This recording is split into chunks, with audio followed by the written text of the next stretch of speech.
Hello, सुन रहे हैं? आवाज सुनाई दे रही है? Yes sir. Yes sir. Yes yes sir. Sir. शुरू करें? Okay sir. Yes sir. चलिए, पिछला क्लास में हम खत्म किए थे डिस्ट्रीब्यूटेड सिस्टम मॉडल। ठीक है, आज हम शुरू करने जा रहे हैं डिस्ट्रीब्यूटेड ऑपरेटिंग सिस्टम। ये डिस्ट्रीब्यूटेड ऑपरेटिंग सिस्टम क्या होता है? ठीक है,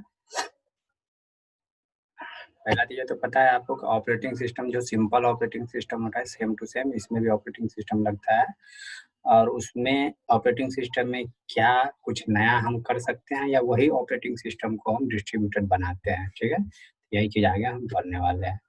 तो पहले आता है कि क्या ऐसा इशू आया जो डिस्ट्रीब्यूटेड ऑपरेटिंग सिस्टम हमको बनाने की जरूरत पड़ गई। ठीक है, a distributed operating system is a program that manage the resources of the computer system and provide user an easy and friendly interface to operate the system. The typical characteristics of the distributed operating system.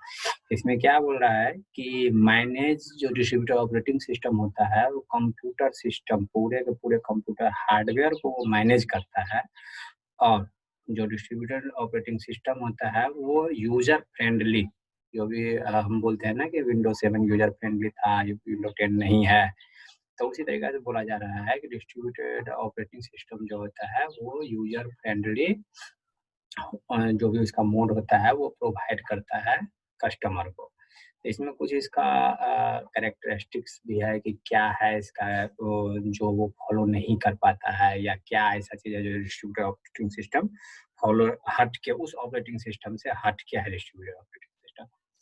तो पहला है system appears to its user as a centralized operating system but it runs on multiple independent computer. ये पहला point क्या बोल रहा है कि जो भी डिस्ट्रीब्यूटेड ऑपरेटिंग सिस्टम होगा वो सेंट्रलाइज्ड होगा, but it runs on multiple independent computer.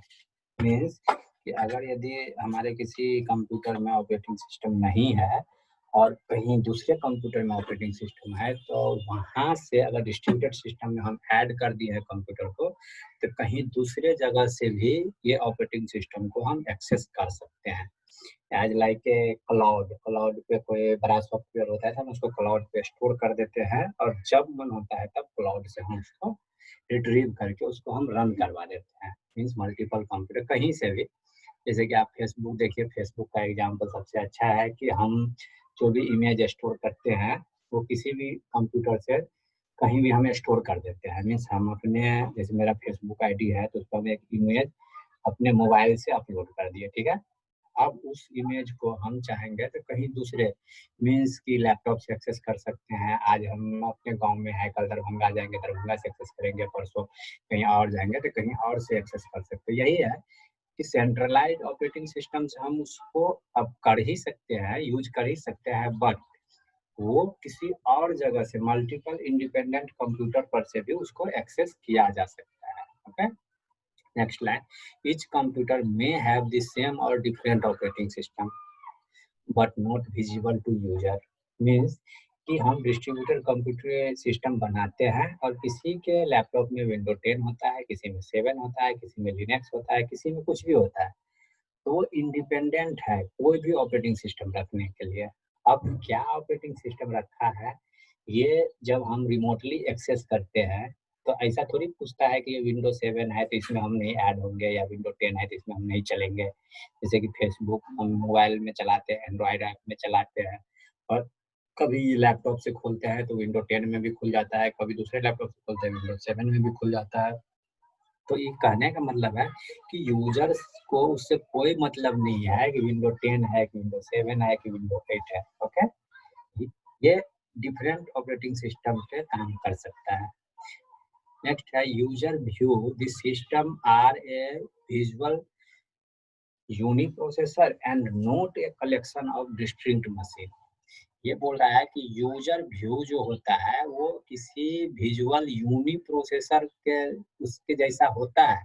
Means unique processor means क्या कि एक और एक कंप्यूटर जो भी यूजर के साइड मीन्स कि फ्रंट व्यू जानते हैं ना, फ्रंट व्यू पे जो काम करता है वो, अगर यदि हम मोबाइल पे काम कर रहे हैं तो उस यूजर को ओनली यूनिक प्रोसेसर उसके हिसाब से उसके मोबाइल पे वो सॉफ्टवेयर चलेगा। अगर मोबाइल से एक्सेस करे, कोई लैपटॉप से एक्सेस कर रहा है, जैसे कि हम बनाते हैं कोई सॉफ्टवेयर बनाते हैं तो एक बनाते हैं मोबाइल व्यू, एक बनाते हैं डेस्कटॉप व्यू मीन्स की पीसी व्यू। क्यों बनाते हैं ये दो तरह का व्यू? इसलिए बनाते हैं कि यूजर, ऐसा नहीं है कि हर एक यूजर के पास लैपटॉप होगा या हर एक यूजर के पास मोबाइल होगा। इसलिए दोनों व्यू बना के रखते हैं कि कोई मोबाइल पे उसी को एक्सेस करता है तो कोई डेस्कटॉप पे उसी को एक्सेस करता है। वही बात है कि वर्चुअल यूनी प्रोसेसर उसको बनाते हैं and not a collection of distinct machine. Means कि ये किसी डिस्टिंक्ट एग्जैक्टली एक मशीन के लिए नहीं, ये किसी भी मशीन के लिए किसी भी मशीन पे चल सकता है।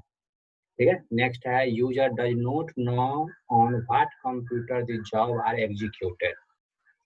डिस्ट्रीब्यूटेड सिस्टम का सबसे खास बात यही है कि आप उसमें अगर यदि सिक्योरिटी उसको हैक करना चाहिएगा तो बहुत मुश्किल होता है डिस्ट्रीब्यूटेड कंप्यूटर को हैक करना। अगर यदि पार्टिकुलर जॉब को आप हैक करना चाहिएगा तो यही है what computer the job was executed. Means कि यूजर को या जो भी वर्क असाइन कर रहा है उसको ये नहीं पता होता है कि कौन सा कंप्यूटर को कौन सा जॉब असाइन हुआ है, कौन जॉब वो एग्जीक्यूट करेगा। आप इनपुट दीजिए, आपको आउटपुट आ जाएगा, आपको ये नहीं पता चलेगा कौन सा प्रोसेसर उसको एग्जीक्यूट किया है। On what computer the required file are stored and how the system communicate and synchronize among the different computer. जो बोल रहा है कि किसको किससे जरूरत होती है वो एक्सटर्नल वाले को पता नहीं चलेगा, वो इंटरनली सारा काम करके वो जॉब को एग्जीक्यूट कर देता है।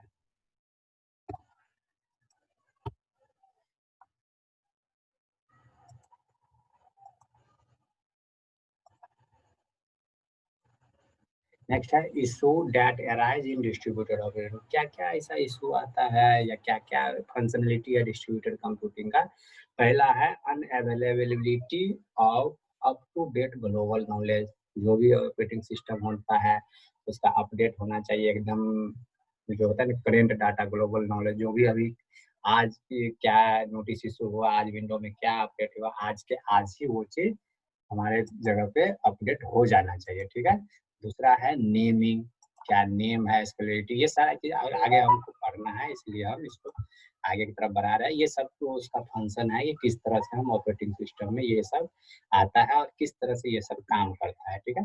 ये भी वही सलाह है, रिसोर्स मैनेजमेंट में कैसे मैनेजमेंट करेंगे, सिक्योरिटी कैसे लगाएंगे, स्ट्रक्चर कैसे करेंगे, क्लाइंट सर्वर कंप्यूटिंग मॉडल कैसे लगाएंगे, एक एक करके हम सब चीज को पढ़ते जाते हैं। अब आया फर्स्ट पॉइंट जो था ग्लोबल नॉलेज। कि ग्लोबल नॉलेज क्या बोलता है? Due to the unavailability of global memory, a global clock and the unpredictability of message delay. तब अच्छी बात, सबसे बहुत अच्छा लाइन ये लिखा है कि अगर यदि हमारे पास ग्लोबल मेमोरी से हम अटैच नहीं हो, ग्लोबल मेमोरी मीन्स कि इंटरनेट से अगर यदि हम अटैच नहीं होंगे, या ग्लोबल क्लॉक जो सभी जगह हमारा इंडिया का क्लॉक है, कहीं और के क्लॉक से वो मैच नहीं करेगा, या उसका टाइम इसका टाइम का अगर मैच देखते रहिएगा तो बोलता है वहाँ 5 बजे शुरू होगा तो इंडिया में, सिडनी में 5 बजे शुरू होता है तो इंडिया में 1:30 बजे शुरू होता है। ओके।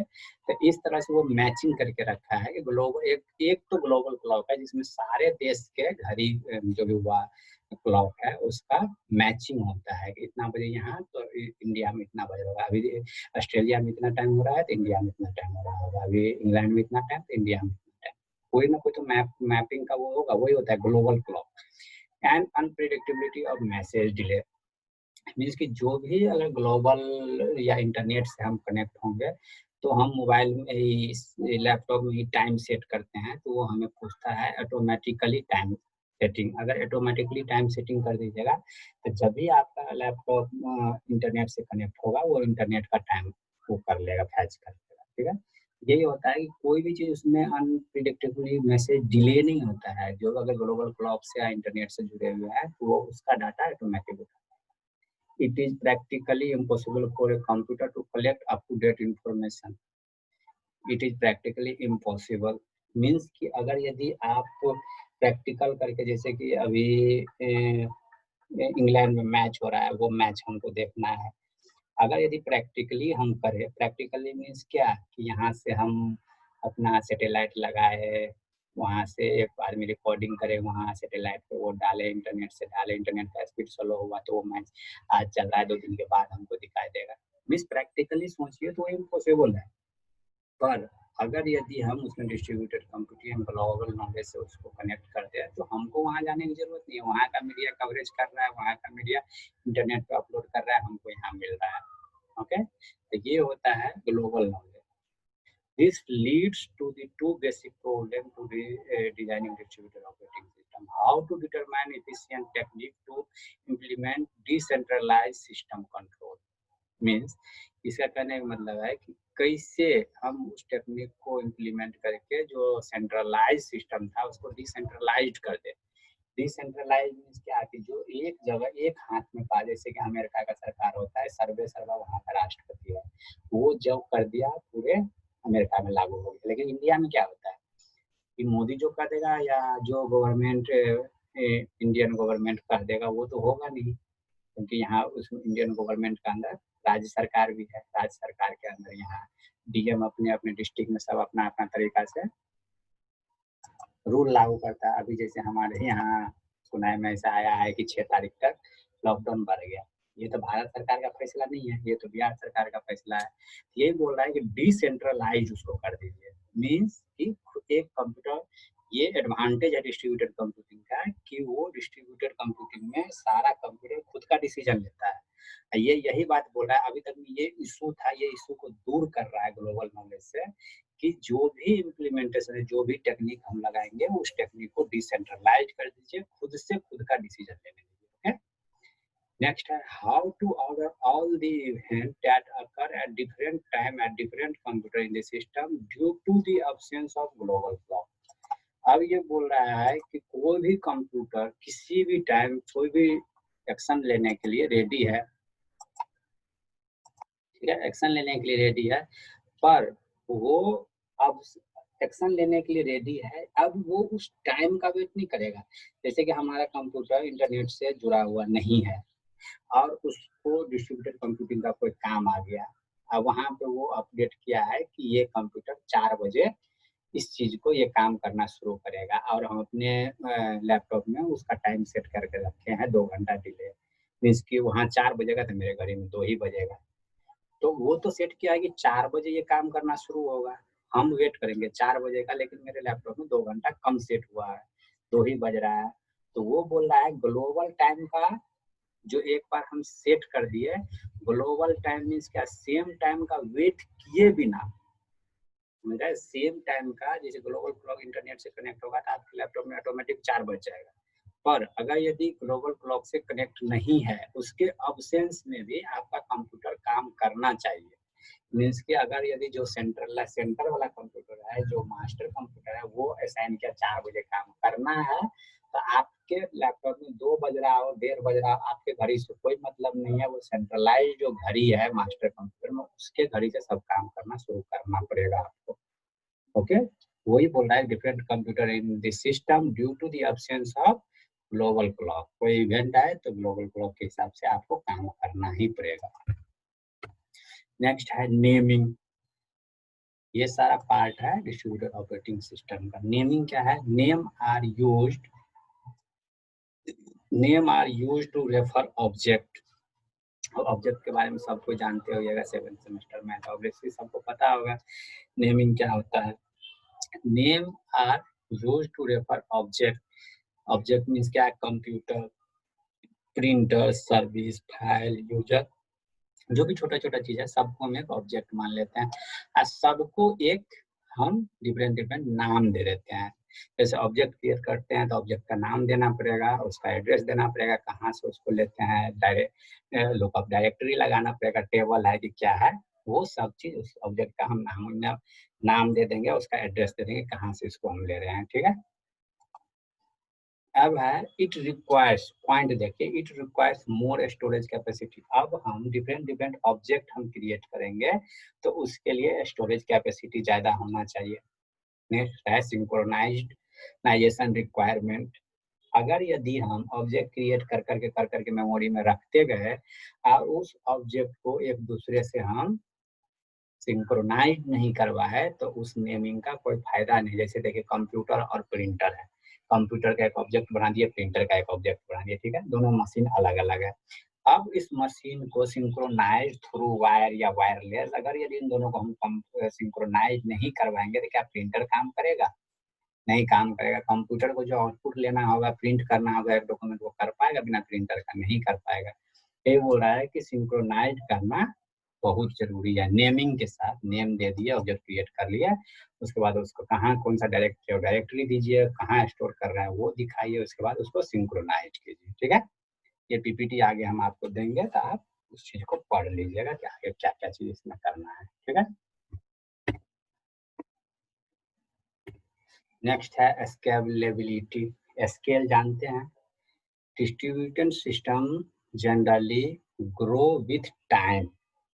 मीन्स की अभी आपको ये तो हम क्लियर कट कर दिए हैं कि अभी जो भी चीज काम हो रहा है वो डिस्ट्रीब्यूटेड कंप्यूटिंग को हो रहा है।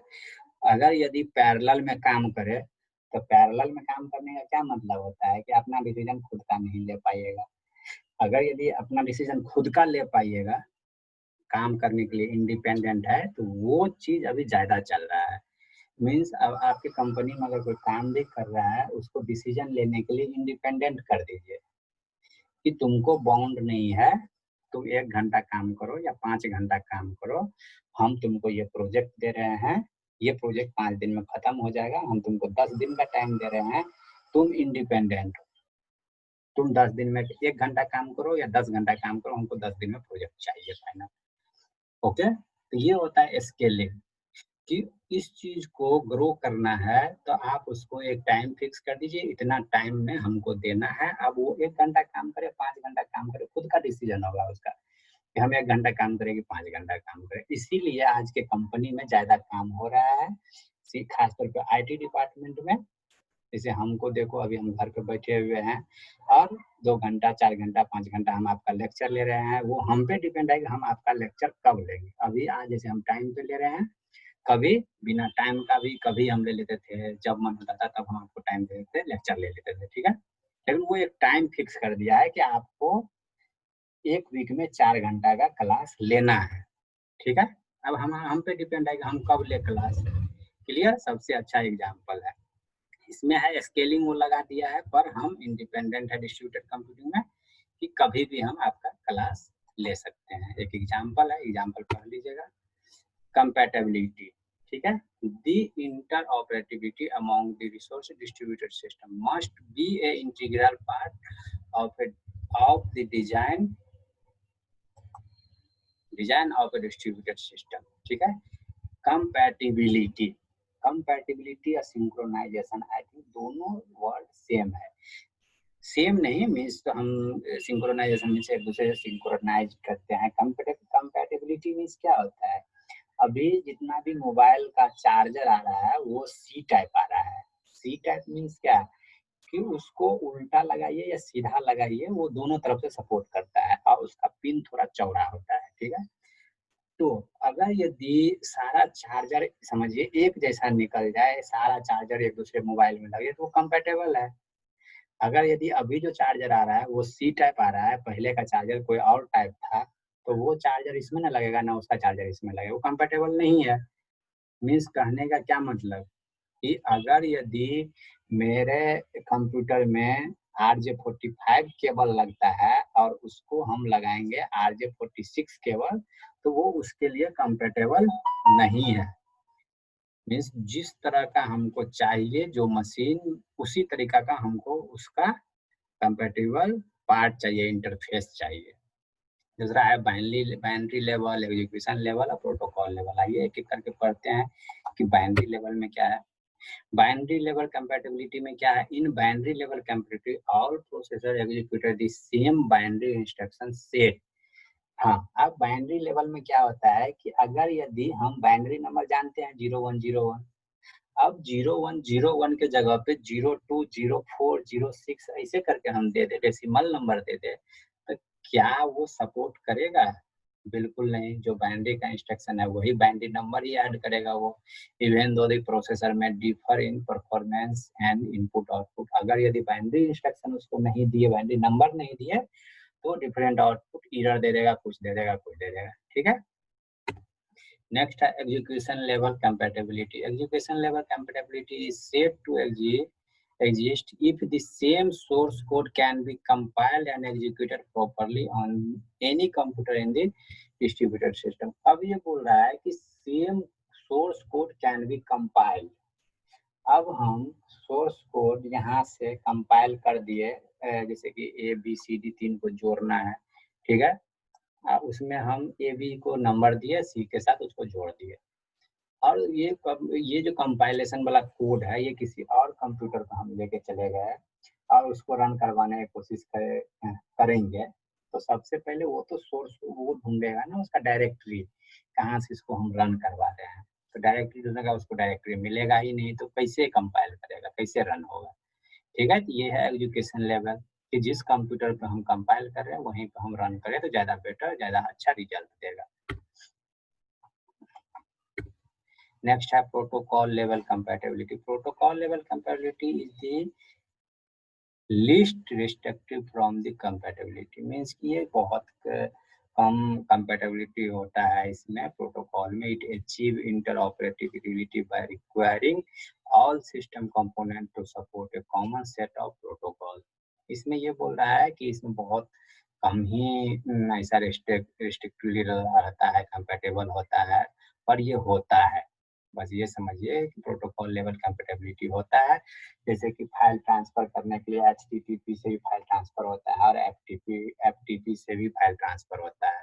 अगर एफटीपी नहीं है फाइल ट्रांसफर प्रोटोकॉल तो एचटीटीपी से वो फाइल ट्रांसफर हो जाएगा, ठीक है, लेकिन होगा। इसीलिए बोल रहा है लिस्ट रिस्ट्रिक्टिविटी। प्रोटोकॉल अगर एक प्रोटोकॉल नहीं है तो दूसरे प्रोटोकॉल से भी फाइल ट्रांसफर हो जाएगा, या जो भी प्रोटोकॉल की बात हो रही है प्रोटोकॉल काम। जैसे कि हमारे पास प्रिंटर नहीं है, मेरे पास एक मोबाइल है, तो मोबाइल में क्या स्कैनर है ना, या कोई और स्कैनर है ना, काम होता है ना, काम तो स्कैनिंग का ही कर रहा है, लेकिन प्रिंटर बिना प्रिंटर के रहे हुए भी वो स्कैन कर ले रहा है। कहने का मतलब ये है कि अगर यदि वो सिस्टम सपोर्ट नहीं करता है, किसी और प्रोटोकॉल से आप उसका काम कर दे रहे हैं, तो वो हो गया protocol level compatibility. Okay, next आता है प्रोसेस सिंक्रोनाइजेशन। सिंक्रोनाइजेशन का अभी हम मीनिंग पूरा का पूरा आपको बताए हैं कि सिंक्रोनाइज कोई भी मशीन है तो वो सिंक्रोनाइज्ड वे में काम होना चाहिए। जैसे कि अगर यदि हम कंप्यूटर लगा रहे हैं, सेटअप कंप्यूटर का सेटअप कर रहे हैं, कंप्यूटर सेटअप करने के लिए कंप्यूटर सब चीज लगा दिए, कंप्यूटर एकदम अच्छा लाइट है चल रहा है। अगर यदि उसको सिंक्रोनाइज्ड वे में, जैसे कि हम सीपीयू लगाए, मॉनिटर लगाए, माउस लगाए, कीबोर्ड लगाए और डेस्कटॉप लगाए, प्रिंटर लगाए, यूपीएस लगाए, सब चीज लगा दिए, ठीक है। आप उसको काम करना शुरू कर दिए, पता चला कि कंप्यूटर में ऑपरेटिंग सिस्टम ही नहीं है, कैसे काम करेगा, समझ गए। तो प्रोसेस जो भी उसका प्रोसेस है, कंप्यूटर है तो उसमें ऑपरेटिंग सिस्टम होना चाहिए। ऑपरेटिंग सिस्टम है, अगर नेट चलाना है तो उसमें क्रोम या इंटरनेट एक्सप्लोरर होना चाहिए, एनआईसी कार्ड होना चाहिए। अगर यदि इनपुट दे रहे हैं तो हमारे पास कीबोर्ड होना चाहिए, माउस होना चाहिए, प्रिंटर होना चाहिए, उससे आउटपुट लेना है तो प्रिंटर होना चाहिए, प्रोजेक्टर होना चाहिए, समझ रहे हैं। वो प्रोसेस सिंक्रोन क्या काम हमको लेना है उस तरह का हमको मशीन होना चाहिए। चलिए इसका पढ़ते हैं थोड़ा क्या बोल रहा है। Process synchronization is difficult in distributed system due to the lack of shared memory and a global clock, ठीक है। अब ये एकदम सही बात बोल रहा है कि हम अगर यदि ग्लोबल क्लॉक या शेयर्ड मेमोरी के साथ काम कर रहे हैं, तो हम अभी जैसे कि क्या कहे वो खरीदते हैं, क्लाउड पे मेमोरी खरीदते हैं 5 GB, ठीक है। अब क्लाउड पे हम मेमोरी खरीद लिए और इंटरनेट से हम उसको एक्सेस कर रहे हैं। अभी हम कोई साइट बनाए, डाटा एक्सेस कर रहे हैं, तो हम उसका डायरेक्टरी सेट कर देंगे कि इतना डायरेक्टरी है, इतना इतना है, तो उसको वो उस टाइम पे जब तक मेरा कंप्यूटर ऑन है उस डायरेक्टरी से फैच करेगा, आपको रिजल्ट अच्छा देगा, ठीक है। लेकिन दूसरे टाइम जो खोलिएगा वहां तक पहुंचने के लिए आपको उसका एड्रेस सबसे पहले लेना पड़ेगा। Address means user name password. अगर आपका यूजर नेम पासवर्ड आपके पास है तो इजीली पहुंच जाएगा, अगर यूजर नेम पासवर्ड नहीं है तो आप कैसे भी कर लीजिएगा। अभी खोल लिए और नेक्स्ट टाइम उसको खोजने में, सर्च करने में टाइम लगेगा। जैसे इंटरनेट पे हम सर्च कर लेते हैं अभी कि मैंगो ट्री, ठीक है, मैंगो ट्री सर्च कर लिए, और उसको हम सेव उब नहीं किए, उसका एड्रेस उड्रेस कुछ नहीं लिखे, मैंगो ट्री सर्च किए, वो एक तरह का इमेज हमको आ गया। अब वो हम डेस्कटॉप पे ले लिए। अब हमको तभी कभी जरूरत पड़ा कि अरे इसका क्वालिटी खराब है, हमको इसी तरह का ट्री, इसका अच्छा क्वालिटी चाहिए। अब समझिए कब वो ढूंढे थे, आपको मिलेगा वो चीज, पुराना चीज बहुत मुश्किल है मिलेगा। तो अगर यदि उसका डायरेक्टरी आप सेव करके रख लेते, उसका जो भी लिंक था वो सेव करके रख लेते, तो वो लिंक डायरेक्ट आप ओपन कर देते। पर अभी क्या होगा कि आप लिंक ओपन नहीं किए हैं तो उसको सर्च करने में टाइम लगेगा, क्योंकि शेयर्ड मेमोरी है कोई भी। उसके बाद इतना सारा हिस्ट्री आ गया, सर्च करते करते लोग इतना सारा सर्च कर दिया कि आपका हिस्ट्री पीछे नीचे तले दब गया, और नया जो सर्च किया वो मेमोरी ऊपर आ गया। ठीक है, तो यही बोल रहा है कि सिंक्रोनाइज वे में सबसे सारा सिंक्रोनाइजेशन एक सही जैसा होना चाहिए। Distributed system has a synchronize processing running at different computer when they try to concurrently access a shared resource. Same to same जो बोल रहे हैं वही चीज इसमें पूरा का पूरा लिखा हुआ है। ठीक है, तो आगे पढ़िए, मीन्स हम तो एक कहानी बना के बोल रहे हैं, ध्यान से सुनिए तो वो इजीली समझ में आ जाएगा। अब है रिसोर्स मैनेजमेंट, कि इतना चीज तो हो गया। अब इस चीज को हम अभी जो हम पढ़ा है कि प्रोसेस सिंक्रोनाइजेशन, ये होने के बाद अब है कि उस सारे चीज को हम मैनेज कैसे करेंगे। सिंक्रोनाइज्ड हो गया, सब चीज हो गया, अब उसको मैनेज करने के लिए एक रिसोर्स मैनेजमेंट आता है। कोई भी चीज घर में ही हम काम करते हैं, भर दिन सारा काम कर लेते हैं, शाम में पता चलता है मम्मी एक जो जहाँ का सामान है उसको उठा के वहाँ सही तरीके से रख देती है कि कल सुबह उठेंगे तो फिर से वो सामान हमको वही उसी वे में मिले।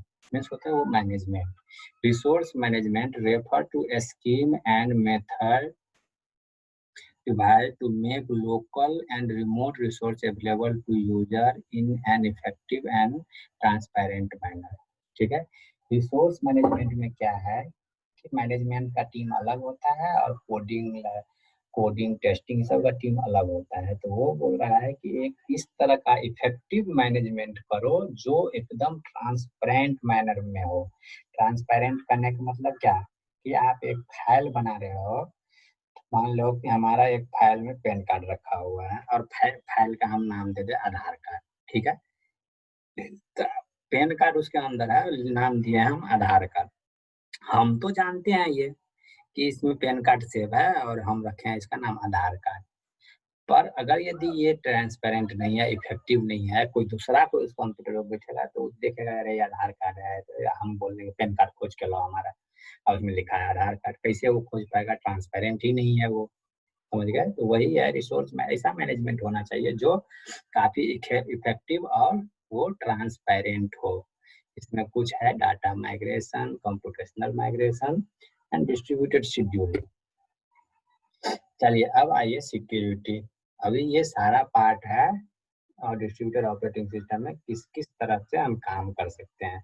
Security, the security of the system is responsibility of its operating system. Means कि जो भी सिक्योरिटी हम लगाएंगे वो ऑपरेटिंग सिस्टम को सिक्योर करने के लिए लगाएंगे। जैसे कि authentication, authentication means verify claim.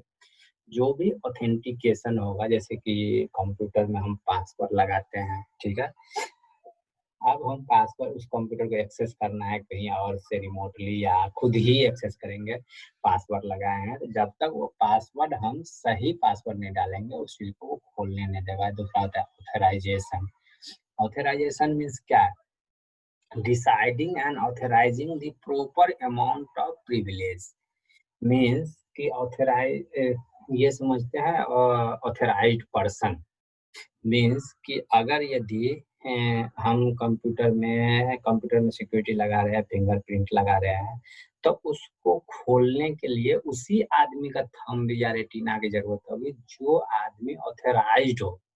Means क्या बोलता है कि एक हाई लेवल मीटिंग है, हाई लेवल मीटिंग में क्या होता है, एक कार्ड पहले या कीवर्ड, सिक्योरिटी की होता है वो पहले दे दिया जाता है। जैसे टैंगो चार्ली अगर मूवी देखे हुएगा तो उस मूवी में कोड वर्ड देता है सारे सैनिक को कि ये कोड वर्ड बोलोगे तो इसका मतलब तुम इस टीम के हो। और तो वो टैंगो चार्ली मूवी में अगर देखिएगा तो उतना अच्छा सिखाया गया है, अच्छा आपको भी सीखने को मिलेगा उसमें, कि वो जब दूसरे सैनिक के एरिया में चला जाता है या दूसरे एरिया में जाता है तो वहाँ पे जो दुश्मन होता है पहले से घात लगा कर बैठा रहता है कि इंडियन आर्मी आएगा और उसको हम मार देंगे। इंडियन आर्मी के एक आदमी को शायद बंधक बना दिया जाता है, उसको बचाने के लिए जाएगा तो दूसरा आदमी को भी मार देगा।